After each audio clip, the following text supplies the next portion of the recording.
Hello everyone, welcome to the Madness Podcast. In this episode, we will learn about how to manifest miracles now. The universe is nothing but a big bowl of energy.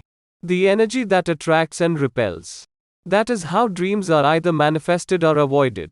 To better illustrate this concept, imagine carrying a walkie-talkie. Although two people can be miles and miles apart, they can still talk to each other. How can that be, since there is no connection between one another? The illusion is that they are separated. However, the truth is they are still connected invisibly by a stream of energy. Depending on the strength of the frequency, the louder and clearer they can communicate with one another. That is assuming that both are communicating on the same channel. Life operates the same way. When we have a desire, we are sending a frequency to the universe, and the universe responds to us immediately. Most people would argue that their requests are not being granted. The truth is that each request is always granted. What they don't seem to understand is that their request is either not clear or that they may be operating on a different channel or frequency. You may ask, how could that be? Simple. On a conscious level, we send our request. On an unconscious level, we decide which channel we are communicating on. For example, more money might be set on channel 3. So consciously, people would be broadcasting, I desire more money. The challenge is they are broadcasting it on channel 5.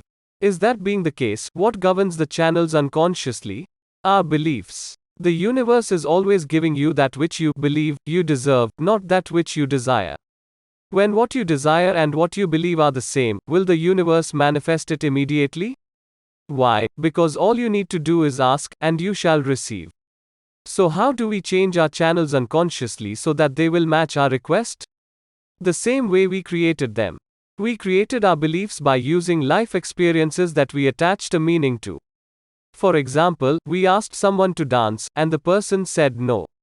The truth is, there are many reasons why that person said no. It could be that he had a partner or that he was shy. Who knows, he may really want to dance with you but was embarrassed. Notice that the reasons had nothing to do with you. However, most people take things personally or just add their own stories. In this case, since the person might have felt rejected, he might have thought that there was something wrong with him. And since the feeling was not pleasant, the person uses that as a reference point which stops him from asking someone else to dance. So later on, he wants a loving relationship that can be broadcast on channel 7. However, his beliefs operate on channel 2, which avoids relationships for fear of being hurt. So to change that belief, the person would need to change the channel to, let's say, 4, which might be giving a chance to just meet someone. Once they see how the universe brings someone into their space, use that as a reference for future requests. That way, a new belief is being cultivated so, in the future, that person is operating on a frequency that is more consistent with the frequency he is broadcasting consciously. That is why the rich get richer, because once they have attuned themselves to the frequency of abundance, they simply keep attracting more of that abundance, which solidifies their belief.